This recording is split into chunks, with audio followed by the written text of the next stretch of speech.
Bem-vindos, amantes da quinta arte, ao Primeira Página, onde a primeira impressão é que vale. Eu sou Rafael Campos, esse é Matheus Braga, e hoje nós iremos trazer mais um texto aqui trazido por vocês inscritos. Hoje será do Reginaldo Ribeiro. Ele já apareceu aqui no canal, onde te trouxe alguns contos da antologia que eu faço no meu outro canal, e ele se empolgou e sentiu um pouco de coragem para apresentar um outro texto dele, que ele trouxe para mim dizendo, ó, já faz uns 10 anos que eu escrevi, mas eu já amadureci, já aprendi um pouco mais, mas eu acho que o que é interessante é a gente ver essa questão tanto do início quanto o amadurecimento que a gente já conversou já num outro vídeo, né? Qualquer coisa, depois só dá um pulinho lá e você consegue comparar a evolução nos dois textos futuramente, então a gente vai ver como que é. Até eu falei para ele se ele não queria fazer uma segunda edição, mas ele disse que por ter um fator emocional ele quer ver e mostrar para todo mundo que é possível começar mesmo sendo um amador. Então, respeitando, a gente vai ler essa primeira página dele, mais especificamente do prólogo. Tô deixando aqui a imagenzinha para vocês da capa do livro dele. É um livro, no caso, digital, mas não sei dizer se você consegue físico ou não, mas depois de qualquer coisa eu deixo o linkzinho aqui do site para vocês conseguirem o Daniel na Cova dos Leões. Beleza? Então, bora lá. A gente vai ler o prólogo, que é uma página mais um trechinho. Então a gente consegue ter uma ideia de como vai ser a história dele. Daniel estava calmo. Apesar de tudo que fez e de estar ofegante e sujo, estava muito calmo. Ele olhou para trás e viu 3 mortos caídos. Sua preocupação não era os incontáveis seguranças que ele teria que matar para conseguir sua vingança. Sua preocupação era que, quando terminasse, ele ia ter que sair e enfrentar um verdadeiro exército lá de fora. Uma coisa de cada vez, exclamou Daniel baixinho. Ele conferiu a munição, 10 cartuchos no carregador e mais do que uma câmara, mais um carregador com 15 no bolso do casaco. É pouco, pensou. Voltou e revistou os mortos. Descobriu que o único que tomou um tiro no peito, um bandidinho de 15 anos, ainda respirava e ia morrer em 5 ou 10 minutos. Mas ainda respirava.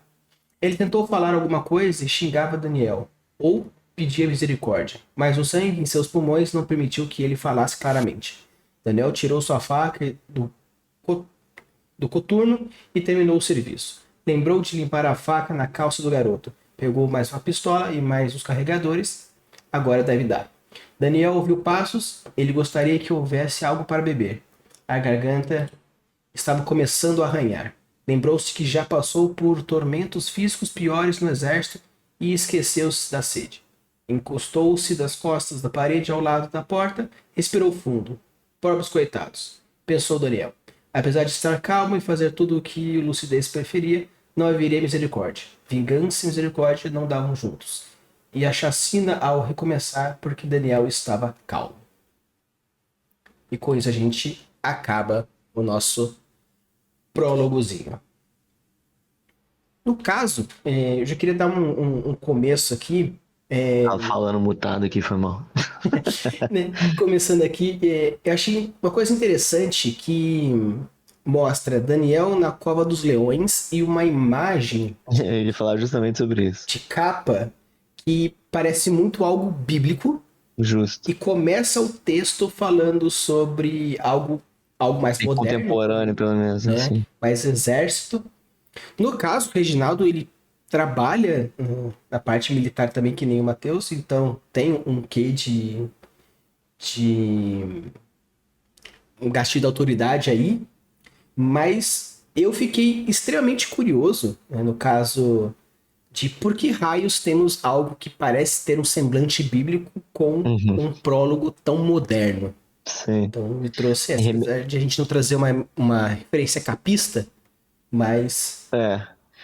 A gente comenta sempre que a gente quer focar só na primeira página, né? Mas acaba que a primeira página, ela vem carregada já com a capa, querendo ou não, com o prólogo, apesar da gente não, com o prólogo não, desculpa, com a sinopse, né? Com o background do próprio escritor, né? Tem essas questões todas que vêm envolvidas na primeira página, mas a gente tenta evitar. Mas aqui chama bastante atenção, né? Justamente por ter uma arte mais antepassada, né, com uma cara bíblica, como o Rafa comentou, o próprio título do livro, Daniel na Cova dos Leões, remete de alguma forma a algo bíblico, e a primeira página em si, o prólogo, é uma temática bem contemporânea, né, então é um contraste que tem a sua faca de dois gumes, vamos dizer assim, né? Ela pode ser positiva por te pegar, tipo, você dá uma assustada, assim, é um impacto, querendo ou não, né? Mas ao mesmo tempo é uma quebra de expectativa também. Você está esperando um texto talvez é, mais antigo, né? E vem com uma coisa bem contemporânea, então você dá essa assustada, né?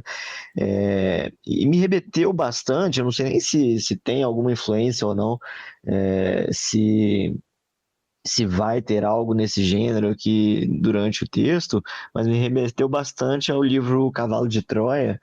A gente não trouxe esse ainda, podemos tentar trazer algum dia também. Cavalo de Troia é um livro de ficção científica em que o autor ele jura de pé junto que a história foi passada para ele, né, e que em princípio é uma história verídica, né, não foi ele que vivenciou, não foi ele que experienciou, mas deram para ele o texto, ele só republicou, mantendo o anonimato da pessoa, né, e a história é justamente um homem que viajou no tempo para a época, né, os últimos dias ali de Jesus. Então, querendo ou não, me remeteu a isso por ser um livro contemporâneo, se passando no tempo contemporâneo, mas também envolve com a época bíblica, né, com o passado. Então, não sei se o Reginaldo vai brincar por essa zona aí, por essa área, mas foi a primeira impressão que me deu quando vi a capa com essa alusão bíblica e o texto contemporâneo. Sim, eu pensei que fosse meio que. Quando eu bati o olho pela primeira vez, eu li o prólogo e pensei que o prólogo fosse alguma coisa bem diferente da primeira página do capítulo um, onde fosse brincar com essa questão temporal também, como o Matheus comentou, mas não no caso de um cara que vai para o passado, mas sim uma brincadeira temporal reencarnatória. No caso, a vida de um com a vida de outro ou com várias vidas. Né?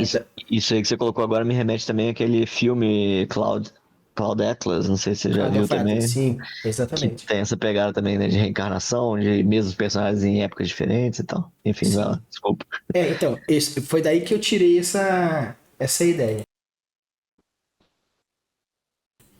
Então, mas pegando aqui agora um pouco falando sobre a primeira página mesmo, tirando as especulações, uma coisa que você percebe bem forte realmente é algo que o Reginaldo trouxe para mim, que é o primeiro livro dele, ele nunca tinha estudado literatura ao ponto na prática, né? Porque no caso, em escola você estuda literatura de uma forma geral. Até a gente trouxe uns livros aí que a gente teve que ler na época do ensino fundamental médio.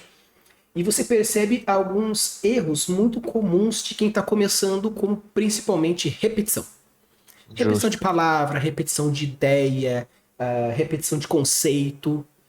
Porque, claro, a gente já trouxe o seguinte: repetições até um certo ponto e de uma certa maneira de se fazer, remete sim um estilo literário né, a voz do escritor querendo levantar a lanterna de alguma forma, ou caracterizar um personagem, alguma coisa do próprio cenário, alguma coisa da própria história.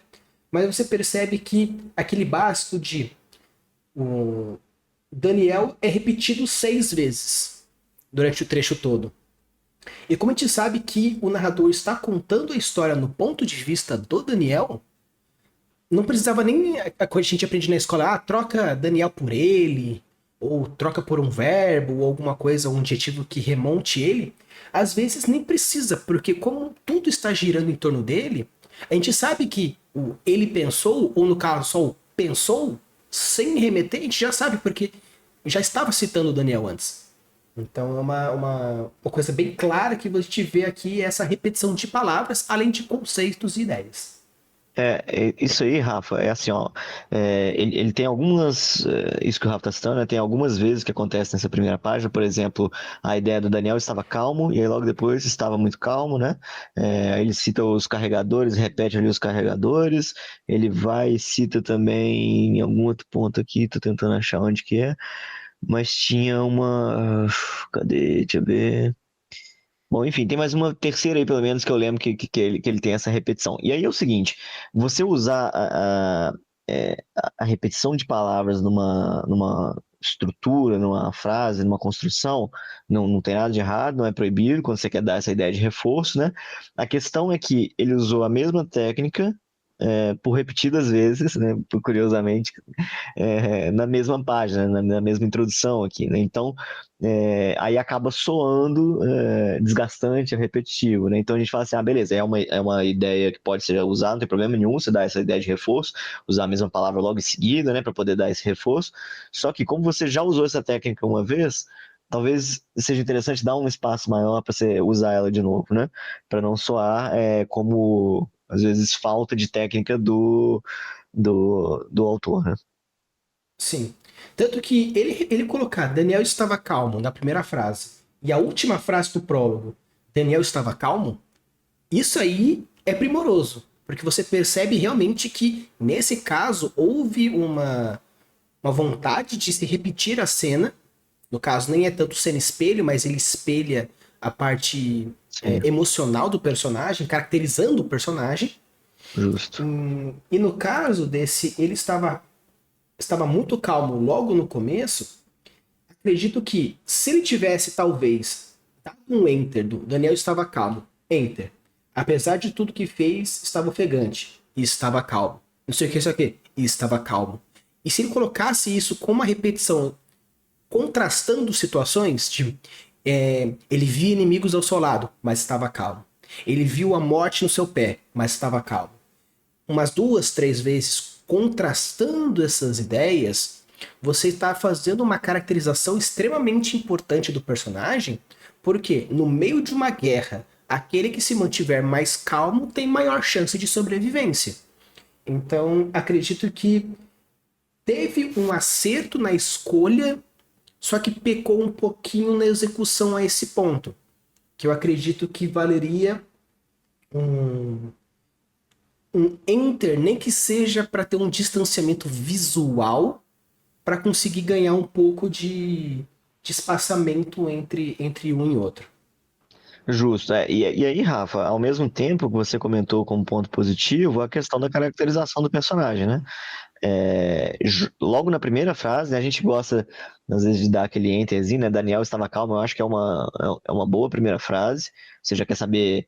é, a ideia, nitidamente, sem você precisar explicar nada que está acontecendo na cena, dá a entender de que algo não está certo, apesar disso ele está calmo, né? Então, você já consegue imaginar algo na sua cabeça, né? E é uma frase curta, com um impactozinho legal, acho interessante. Daria um enter ali só para deixar ela mais impactante, de certa forma. E além disso, além de ser uma frase curta, que já deixa você imaginar o que pode estar acontecendo, ela caracteriza o personagem. Ele é um personagem calmo, mesmo em situações adversas, né, vamos dizer assim. E esse prólogo por inteiro tenta reforçar isso, essa personalidade dele, né? E aí, de outras formas, né? Ele cita ali a questão do exército também, né? Então ele tem uma experiência, já começa a entender um pouco da personalidade do personagem principal, do Daniel, né? E isso a gente julga como uma característica relevante para uma primeira parte, né? Essa ideia de trazer a caracterização do personagem e um pouco aí do que ele está colocando também é a questão do conflito em si, né? Sim. Uma coisa que eu achei interessante na escolha de nomes é o fato de que a gente, ao bater o olho na capa, imagina ser algo bíblico pelos traços, pela formatação diagramal das escolhas das imagens, até mesmo que tem um conto muito famoso que é A Cova dos Leões, tanto que os cristãos na época eram jogados na arena para serem comidos por leões. E até mesmo o próprio nome Daniel, que remete a algo mais arcângico, né? O arcanjo Daniel, Rafael, Miguel, Gabriel e diversos outros Els. Então, eu acho interessante, porque me trouxe um pouco esse contraste de que nós estamos falando de alguém do exército, entre aspas, sangue frio, que mata sem remorso, que não pensa muito e age, tem toda uma questão mais tática, com um nome que remonta a um anjo, ou algo mais pro angelical. Então eu gostei, não sei dizer se o Reginaldo trouxe essa ideia, se ele pensou nisso, então depois o Reginaldo deixa nos comentários se a gente acertou ou não acertou, mas eu achei interessante esse contraste da escolha do nome, porque me traz essa ideia.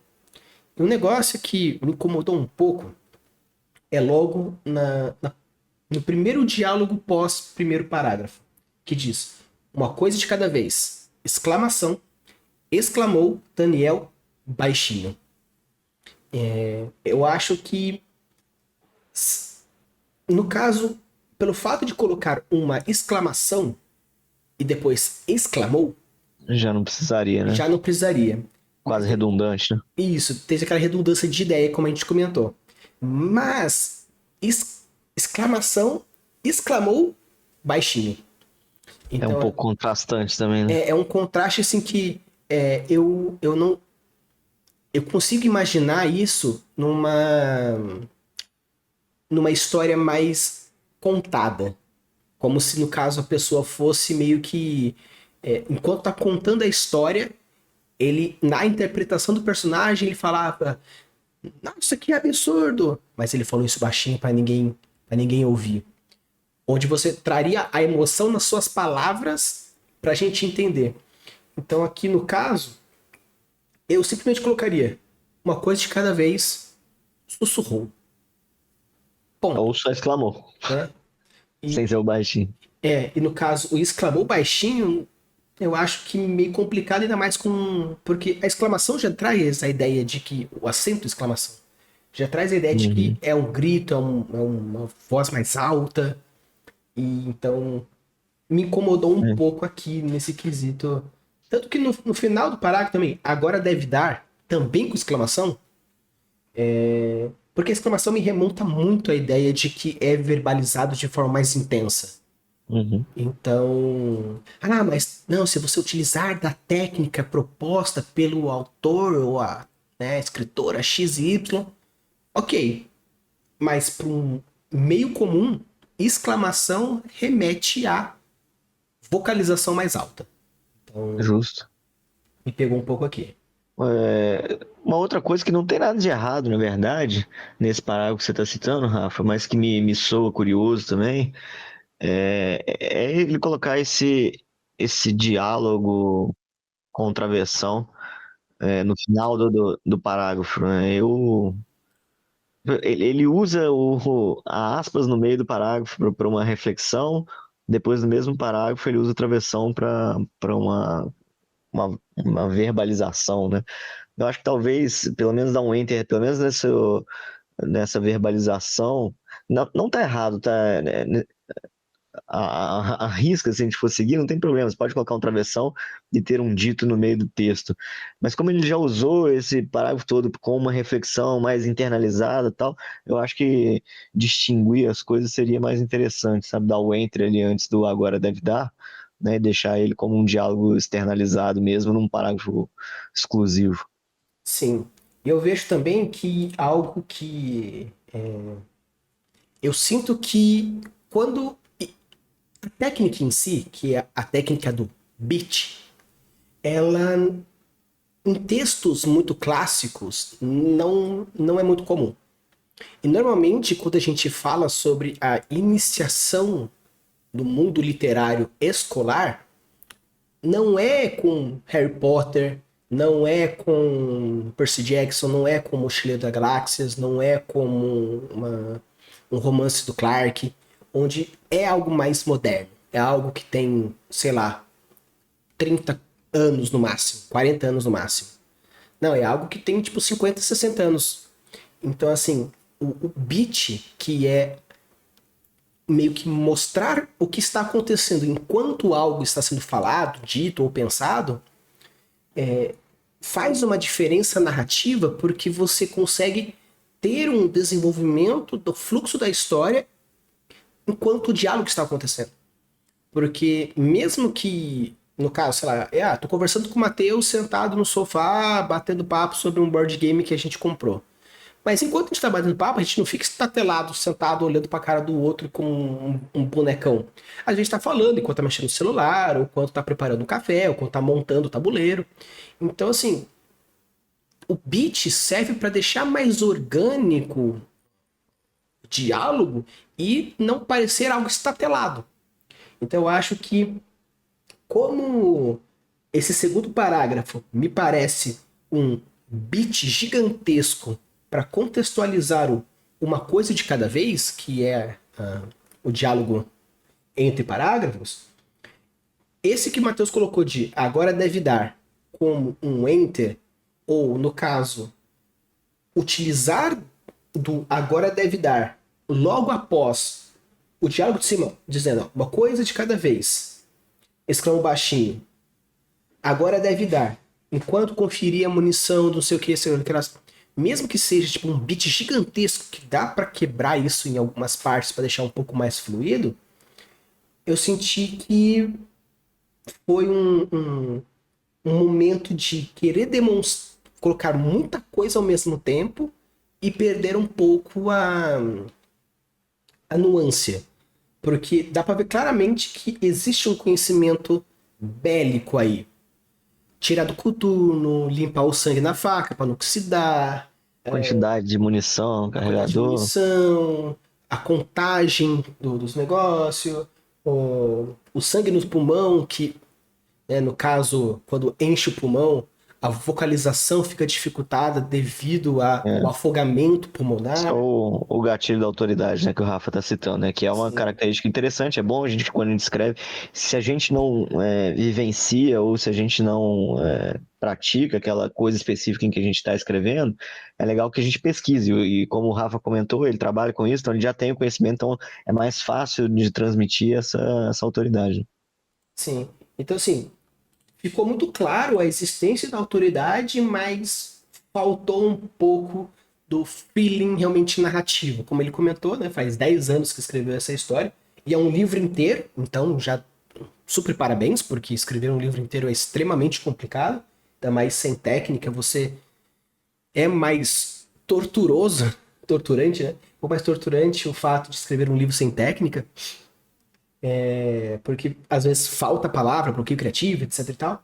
Mas é interessante você ver que existe sim um potencial latente aqui, algo que a gente viu a evolução referente ao conto, que o conto é bem menor e possui 500 mais técnicas do que foi abordado aqui nessa primeira página. Mas você vê, né, no caso, cena espelho, você vê gatilho de Justo. autoridade, você vê Caracterização de personagem. característica de personagem. No caso, uma coisa que o Matheus gosta, que é deixar em itálico para pensamento, ele escolheu o aspas, Sim. fazendo um destaque, E até, diferenciando um do outro. até citando isso, Rafa, da aspas, mais para a partezinha final ali do texto, ele cita de novo, ele coloca uma aspas de novo, né? Encontrou-se de costas na parede ao lado da porta e respirou fundo. Pobres coitados, pensou Daniel. E aí, olha só o curioso aqui. Volta no primeiro, ele faz, é pouco, entre aspas também, pensou. Então, primeiro, ele colocou aspas nos dois casos. O primeiro caso ele colocou um pensou minúsculo, no segundo caso ele colocou um pensou maiúsculo. Então, seria um erro aí, vamos dizer, né? Tem que definir qual que é a forma que você vai aplicar. E como ele já mostrou pra gente nessa primeira parte que aspas é para pensamento, a segunda acho que nem precisaria, né? Já fica subentendido, né? Não precisa de colocar o pensou Daniel, né? A gente já entendeu que é um pensamento dele, e funciona fluido da mesma forma, né? E ainda nesse finalzinho aí do prólogo, que eu achei o final bem bacana, fechando com um impactozinho legal assim também, né? E a chacina ia começar porque o Daniel estava calmo. Eu acho que sugeriria, nem sei se existe essa palavra, se é dessa forma, mas uma forma que eu acho que daria mais impacto também inserindo mais enters aí nessa parte, né? Apesar de estar calmo e fazer tudo com lucidez perfeita, não haveria misericórdia. Eu colocaria já um ponto em um enter. Vingança e misericórdia não andam juntas. ponto. E a chacina ia começar porque Daniel estava calmo. Eu acho que termina com um fechamento mais marcante, que fica mais na memória, talvez, do que um paragrafão longo com várias coisinhas. São frases de impacto, mas que separadas é, funcionam melhor, talvez, do que juntas. Sim. Uma coisa que me incomodou um pouco, mas é um quesito extremamente pessoal meu, são palavras no diminutivo quando a palavra em si não é no diminutivo. No caso, por exemplo, Baixinho, né? baixinho, ok, podia ser baixo, mas baixinho Bandidinho, né? Desculpa, eu falei errado. me pega um pouco. Mas, mas até mesmo assim, pegando assim, tipo, o baixinho tanto não me incomoda tanto pelo fato de que é um maneirismo comum de ser falado, mas eu acho que Daniel sussurrou, acho que encaixaria melhor do que o exclamar baixinho. Mas o que me incomodou um pouco Apesar de que é pessoal é o baixinho. É o bandidinho. bandindinho. Que eu entendi onde ele quis chegar, meio que menosprezando ele, É uma repulsa, uma né? repulsa, além de ter 15 anos, então, tipo assim, é um bandindinho de miete dela, porque era apenas um moleque de 15 anos, não era nem, tipo, um terrorista, não. É um moleque de quebrada que finge ser bandido. Eu já dei É. aula em, em locais que era tinha esses bandidinhos de 15 anos sentados do lado de traficantes perigosos mesmo. Então era engraçado ver o contraste de quem pensa ser bandido e quem é bandido de verdade. Mas no caso aqui, eu entendo que é uma caracterização do personagem, meio que com Também. esse menosprezo, mas eu acho que caberia aí talvez colocar um bandido e um adjetivo. Ou Hum, já jogar o pejorativo direto, não entrando no bandidinho. Mas isso é algo mais pessoal meu mesmo, porque toda vez que eu escuto bandidinho, eu já penso no Igor, o comediante que fala bandidinho, né? Então, isso é um problema meu, mas eu acho que caberia talvez um menosprezo um pouco mais técnico pelo lado dele, já que ele é um militar, ou algo que traga mais repulsa do que apenas bandidinho. justo. Né? Mas aqui, no caso geral, é uma primeira página bem interessante, tem um potencial gigante, principalmente que foi o primeiro texto dele. Acredito que não deveria ter leitores beta, se tiver, talvez seja só a galera responsável pelo site, se por acaso isso houver. Então, de qualquer forma, meus parabéns aí pela iniciativa, pela vontade. Que bom que nesses 10 anos você continuou estudando e mostrando aí os frutos, talvez um hiato aqui e ali, que acontece isso bem comum, mas de qualquer forma já tinha bastante potencial. Acredito que, no caso, se ele quisesse fazer uma revisão com o que está hoje, seria uma história excepcional. Talvez teria que ler um pouco mais profundo para pegar algumas nuances maiores, porém, só pelo prólogo a gente já consegue ter uma ideia bem interessante. Então, se você gostou dessa nossa review, trazer alguns comentários e ver o que a gente acha que podia ser interessante, coloque aqui nos comentários um texto seu ou alguma coisa sua ou uma citação que você acha interessante. Mas se você quiser uma review mais completinha, como a gente fez aqui com o Daniel nas Covas dos Leões, mande pra gente um link do site ou um PDF ou alguma forma que a gente consiga ler a primeira página e trazer os nossos comentários. Beleza? Então, bora ler!